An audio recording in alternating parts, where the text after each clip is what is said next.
Saraswati group of colleges के इस YouTube class में आपका पुनः हार्दिक स्वागत है।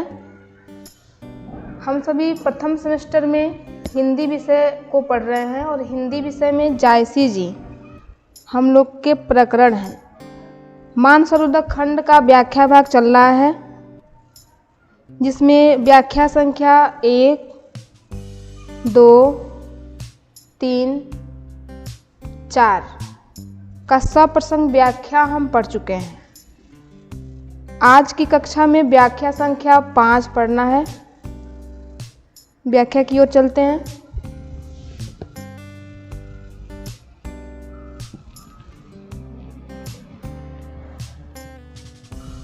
व्याख्या भाग 5। देखिए, आप जो भी व्याख्या संख्या पढ़ रहे हैं वो आपके परीक्षा की दृष्टि से अत्यंत ही महत्वपूर्ण है।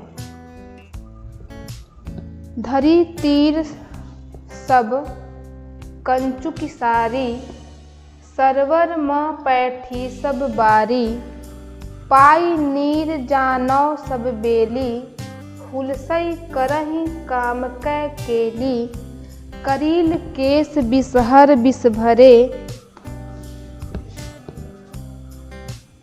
लहरे लेहि कवल मुख धरे। नीचे की पंक्तियां हैं। नवल बसंत संवारी करी, संवारी करी, होई प्रगट जानहु रस भरी, होई प्रकट जानहु रस भरी। व्याख्या संख्या 5 का ये जो अवतरण है, धरी तीर सब कंचु की सारी, सरवर म पैठी सब बारी। प्रसंग संदर्भ आप पहले की तरह ही लिखेंगे जैसा आप व्याख्या संख्या 1, 2, 3, 4 में लिखे हैं। प्रसंग परिवर्तित होता है और इस प्रसंग में आप लिखेंगे प्रस्तुत अवतरण में जायसी। संक्षिप्त प्रसंग है। प्रस्तुत अवतरण में जायसी पद्मावती के स्नान करने के सौंदर्य का वर्णन कर रहे हैं। पद्मावती के स्नान करने के सौंदर्य का वर्णन कर रहे हैं। आप मात्र इतना ही प्रसंग में लिखेंगे।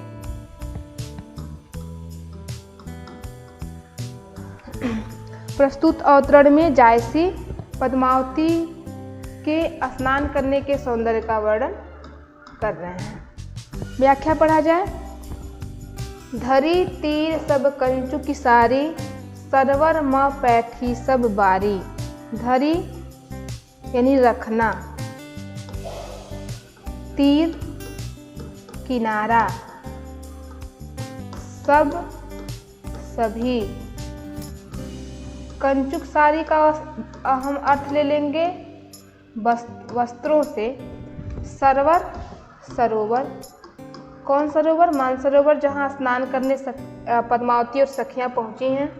मह मने में, पैठी मने होता है प्रवेश करना या प्रविष्ट होना, सब मने सभी, वारी यानी स्त्रियां। अब स्त्रियों का भाव कहाँ से ले लेंगे? सखियों से।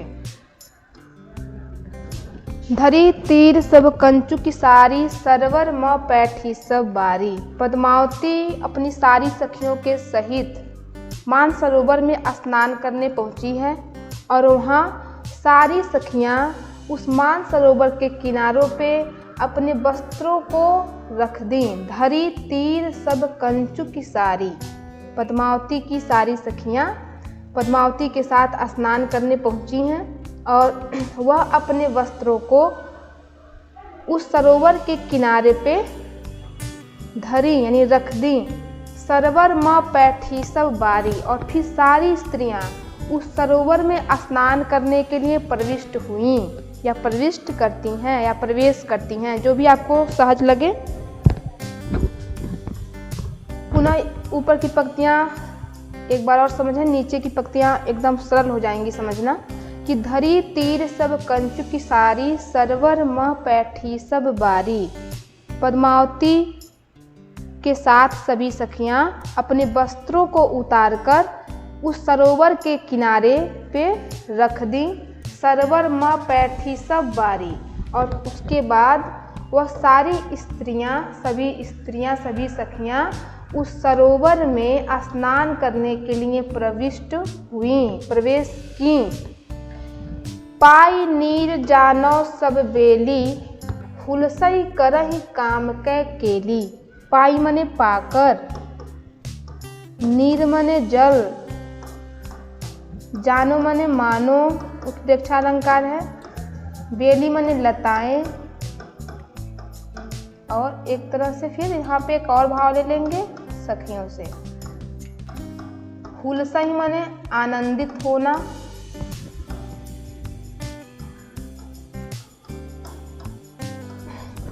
पाई नीर जानो सब बेली, हुलसई करहि काम कै केली। कि जैसे लताएं जल का स्पर्श पाकर के हुलसित हो उठती हैं, हरी भरी हो जाती हैं, एकदम आनंदित हो जाती हैं। जैसे जल का स्पर्श पाकर के, जल को पाकर के जो बेली होती है, जो लताएं होती हैं, वह एकदम हुलसित हो जाती हैं। ठीक वैसे ही जो सखियां हैं वह जल में जैसे ही प्रविष्ट की, जल का स्पर्श पाकर के एकदम हुलसित हो गई, आनंदित हो गई। और उस जल में काम कै केली, केली मने क्रीड़ा।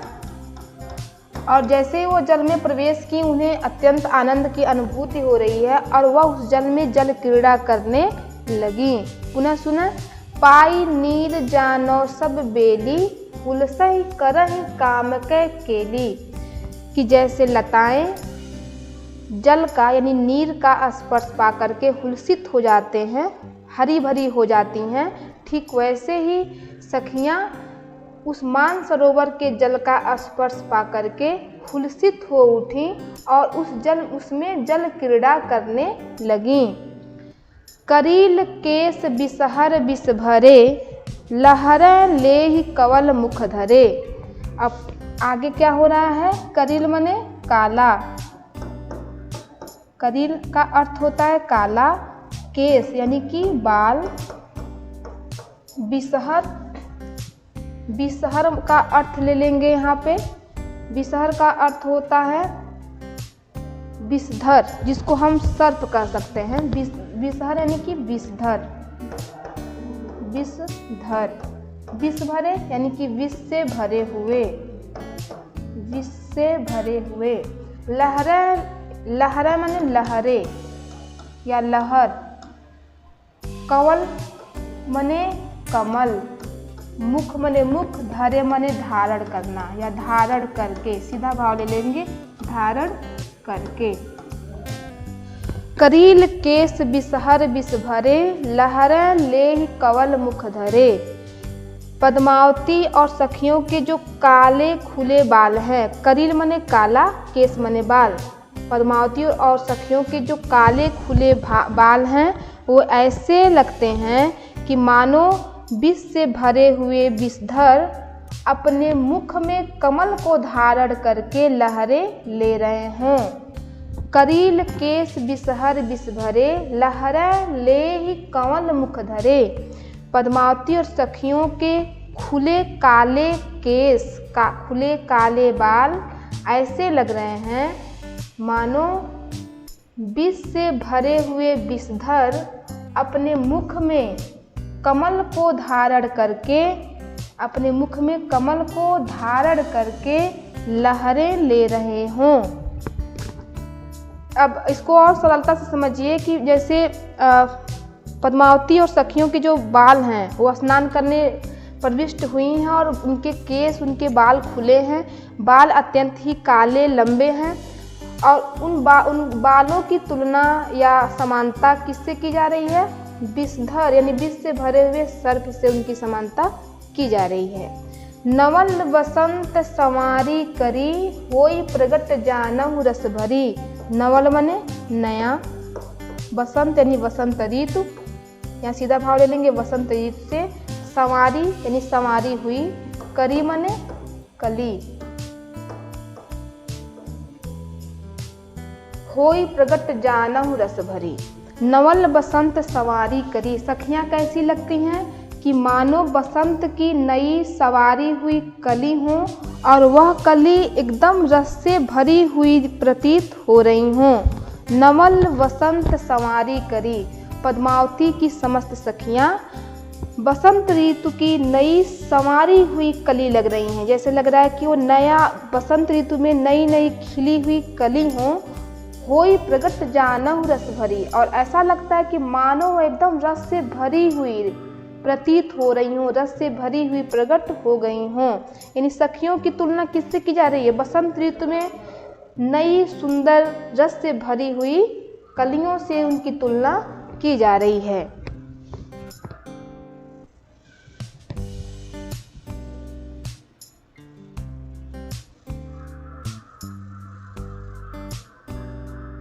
आगे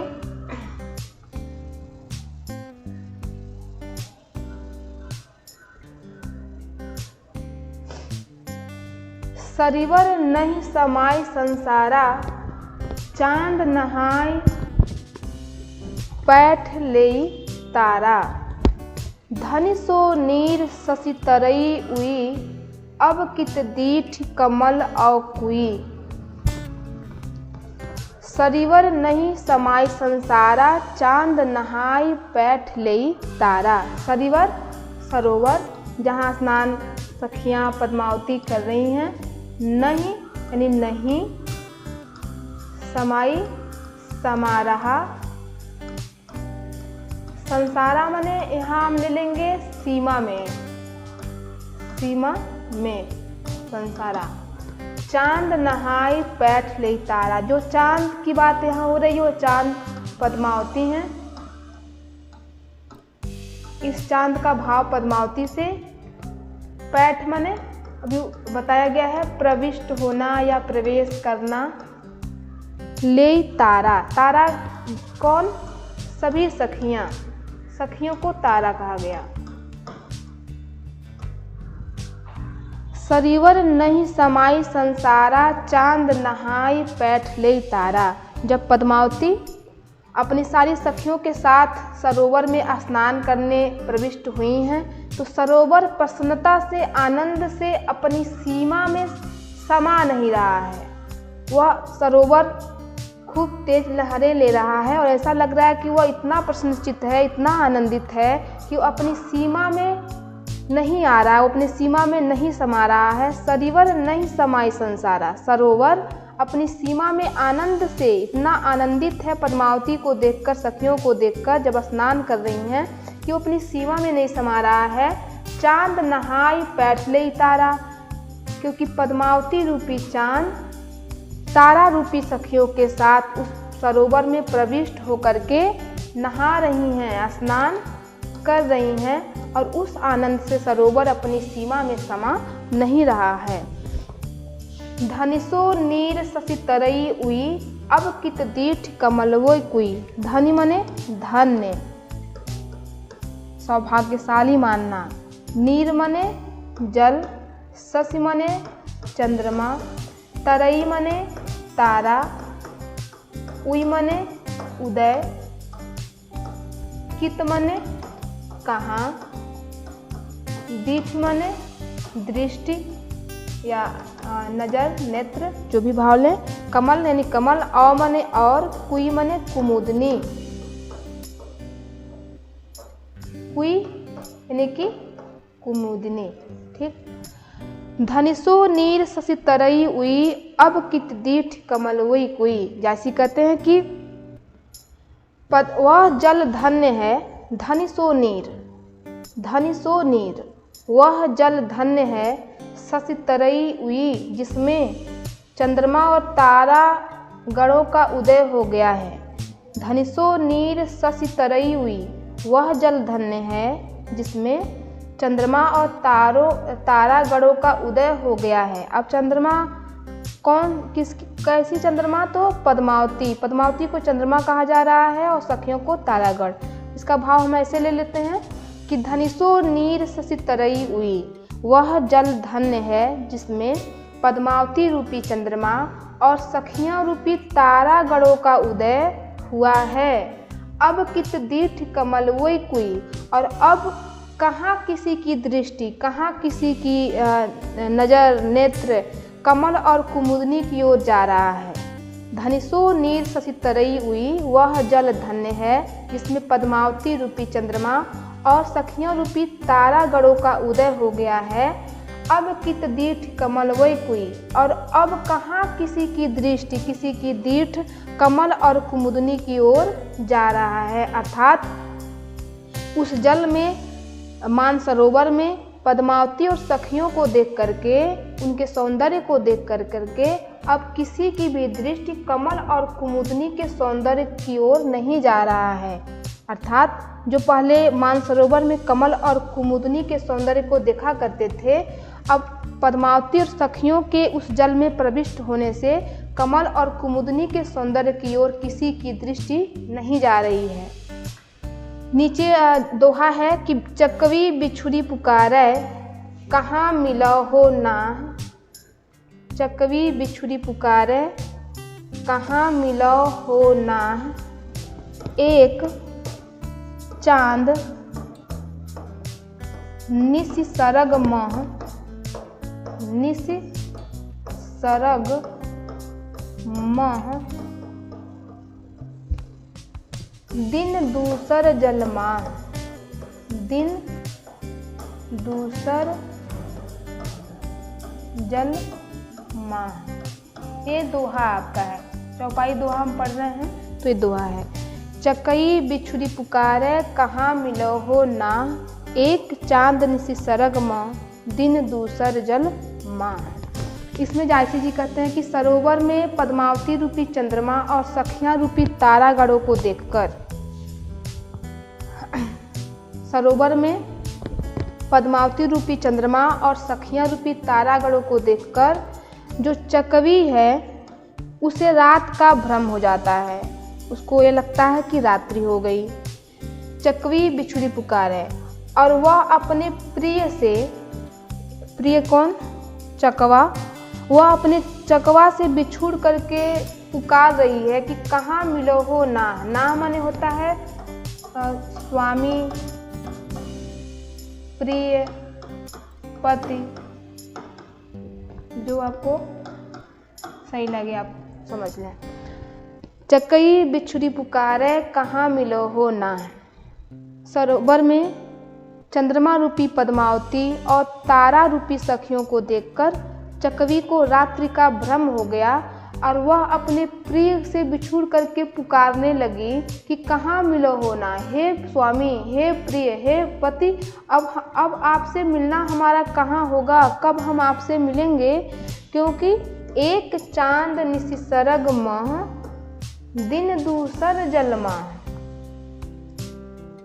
चकवी बिछुड़ी पुकारे, कहाँ मिलो हो ना। जब चकवी को रात्रि का भ्रम हो जाता है, पद्मावती को और तारा रूपी सखियों को देखती है, तो वह अपने प्रिय चकवा को पुकारने लगी, पुकार रही है कि कहाँ मिलो हो ना स्वामी, अब आपसे हम कहाँ मिलेंगे, क्योंकि एक चांद निसी सरग मह। निसी मने रात, सरग मने यहाँ ले लेंगे आकाश से, मह मने में। कहती है कि एक चांद निसी सरग मह, दिन दूसर जलमा, क्योंकि एक तो आकाश में चंद्रमा रात्रि में वियोग करता था, एक चांद निसी सरग मह, क्योंकि एक चांद, एक चंद्रमा तो रात को आकाश में वियोग करता था, दिन दूसर जलमा, और एक चंद्रमा तो दिन में ही जल में दिखाई दे रहा है। यानी कि जब रात में हम आपसे अलग होते थे तो दिन में मिलते थे, लेकिन अभी स्थिति क्या है कि एक चांद निसी सरग मह, एक चांद तो रात को आकाश में दिखाई देता है, आकाश में वियोग करता था, दिन दूसर जलमा, और अब यह दूसरा चंद्रमा दिन में वियोग कराने के लिए इस जल में आ गया है। माह माने में ले लेंगे कि अब ये दूसरा चंद्रमा दिन में ही वियोग कराने के लिए जल में आ गया है, अर्थात अब हम आपसे किस समय मिलेंगे। ये व्याख्या संख्या 5 है।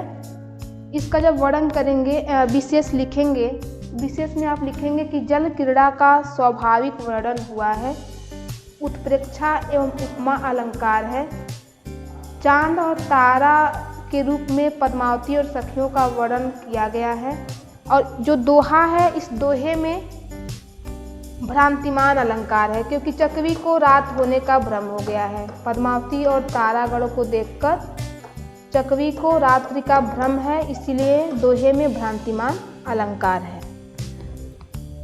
अब आपका मानसरोवर खंड से जो हमारे पाठ्यक्रम में संकलित है, एक व्याख्या भाग और शेष है। व्याख्या संख्या 6 के साथ पुनः अगली कक्षा में उपस्थित होंगे। आप हमारा YouTube चैनल देखते रहें। धन्यवाद।